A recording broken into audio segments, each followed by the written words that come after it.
Olá, meus queridos do nono ano, como vamos? Tudo bem? Bom, hoje nosso vídeo falará sobre uma introdução a fontes de energia. A indústria está intrinsecamente ligada à condição das fontes de energia. Por quê? Primeiramente, a atividade industrial teve como sua fonte primaz de energia, sua primeira fonte de energia, o carvão mineral, visto que a Inglaterra tinha enormes jazidas carboníferas dentro do seu país, mas também tinha nas suas colônias, como na África do Sul e nos Estados Unidos. Outra coisa, as fontes de energia, elas são divididas em duas grandes categorias, as renováveis e as não renováveis. Nas não renováveis, nós vamos ter a questão de que elas até podem ser renovadas, porém, entre 3 milhões de anos, 3 milhões e meio, ou seja, como excede o tempo de vida do ser humano, elas são colocadas na categoria de não renováveis. Então, dentro das fontes não renováveis, nós temos a principal matriz energética do mundo moderno hoje, que é o petróleo, que não é só a mais importante fonte de energia, mas também o mais importante material que é utilizado como matéria-prima para a indústria, já que do petróleo são derivados aproximadamente 7.500 produtos e subprodutos. Certo? Então, nós podemos identificar que, dentro do contexto das fontes de energia não renováveis, nós vamos ter os hidrocarbonetos, petróleo, gás natural e o carvão mineral, e também a energia nuclear, o plutônio, o urânio, o césio e o cobalto. Então, nós vamos identificar que estas fontes são denominadas de não renováveis. Existem as fontes renováveis, certo? Como, por exemplo, nós vamos ter a fonte hidrelétrica, ou hidráulica, a energia elétrica através da água, nós temos a energia eólica, nós temos a energia solar, nós temos a energia geotérmica e a maremotriz, entre outras fontes renováveis. Dentro dessa concepção das fontes renováveis, nós temos também os biocombustíveis, em que o Brasil é a grande estrela do mundo moderno dentro desse aspecto, pois nós produzimos o melhor tipo de álcool do mundo, que é o álcool à base da cana-de-açúcar, que é o nosso etanol, que é o álcool etílico hidratado. Certo?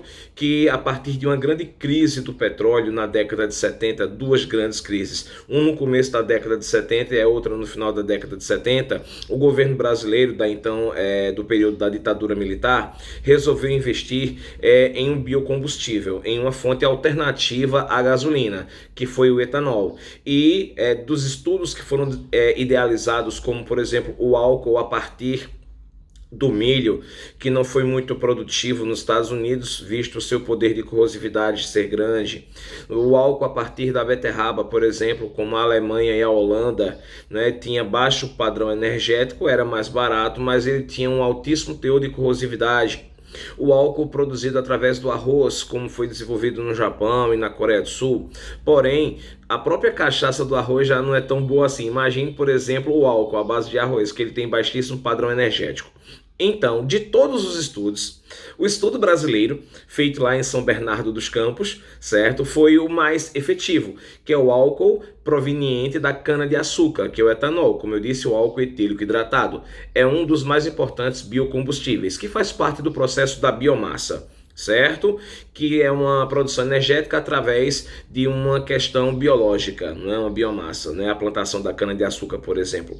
E nós tivemos, no início dos anos 2000, o desenvolvimento do biodiesel, certo? Já no governo do Luiz Inácio Lula da Silva, o Brasil passa a ter pesquisas avançadas através do óleo da semente de rícino, e principalmente o óleo da mamona, que ele passava por uma fusão com características do diesel e transformava-se em biodiesel, certo? Então, uma grande tendência desse mercado do biodiesel é que ele não necessitava de motores específicos, ou seja, o próprio motor do veículo que rodava com o diesel, ele seria capaz de rodar com o biodiesel. Já os motores feitos para álcool, no início dos anos 70, os carros, eles eram produzidos com duas concepções, ou o carro movido a álcool ou o carro movido a gasolina. Contudo, no final dos anos 90 para início dos anos 2000, em São Bernardo dos Campos, nós tivemos na Fábrica Nacional de Motores um estudo que fez com que fosse criada uma tecnologia, um chip, um transponder, em que mesmo que o motor ele fosse preenchido com álcool ou gasolina ou os dois ao mesmo tempo, um chip faria o reconhecimento de qual combustível ali estava sendo colocado para que o motor viesse a queimar. Essa tecnologia ela foi chamada de Flex Power, né, ou motores bicombustíveis. Então, dentro dessa condição, né, das energias alternativas ao petróleo, o nosso etanol e o nosso biodiesel são as grandes estrelas do mundo moderno. E o Brasil, ele vende essa tecnologia, ele exporta essa tecnologia para outros países, através dos royalties ou dos direitos de patente da produção desses motores flex ou bicombustíveis, perdão. Então, dentro dessa condição da fonte de energia, nós vamos ter repetindo, energias chamadas de não renováveis, as renováveis, e dentro dessas renováveis nós vamos ter condições alternativas, como assim também são chamadas, as energias alternativas. Eu destaco também a questão hoje, crescentemente, da energia eólica. Os parques eólicos, principalmente no Brasil, têm tido um crescimento exponencial com a implementação de gigantescos aerocirculadores ou aerogeradores, né, vulgarmente chamado de cataventos. Certo? Então hoje o ponto do Brasil que mais produz energia eólica, energia elétrica, a base de energia eólica é o Rio Grande do Sul. Porém, Pernambuco, Bahia e Ceará têm tido um crescimento exponencial nesses parques eólicos. Inclusive um bem próximo aqui da gente, né, que fica ali próximo a Saloar, onde tem um importante parque temático, não é? O Sandal Park.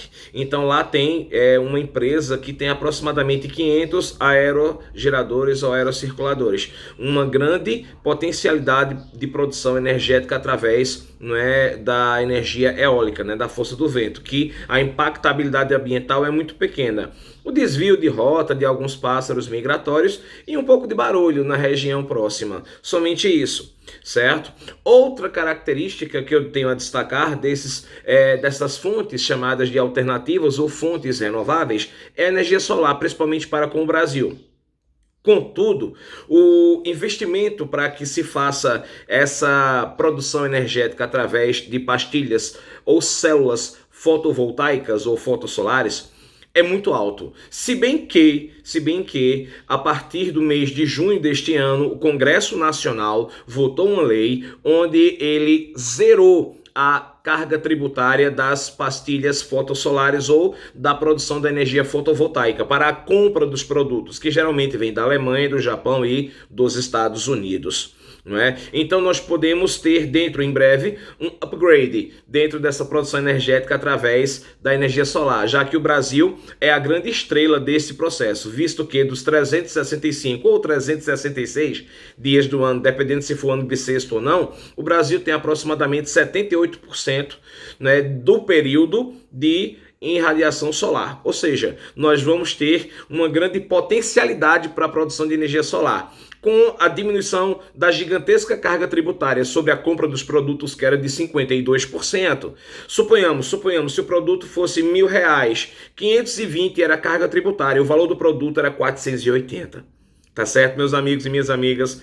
Então, o Brasil também tem um grande desenvolvimento dentro dessa potencialidade. Outro é a maré motriz, que é a força da maré e a das ondas, que está sendo instalado, né, no Ceará e no estado de Santa Catarina, de uma forma meio que embrionária. E este ano vai ser produzido um também aqui no Porto de Suape, em Pernambuco. Uma estação de energia maré motriz. Somente a energia do centro da Terra, ou então do magma, né, é que não dá para a gente produzir aqui, porque o Brasil está em cima de uma placa tectônica e nós não temos mais vulcões ativos, que é a energia geotérmica.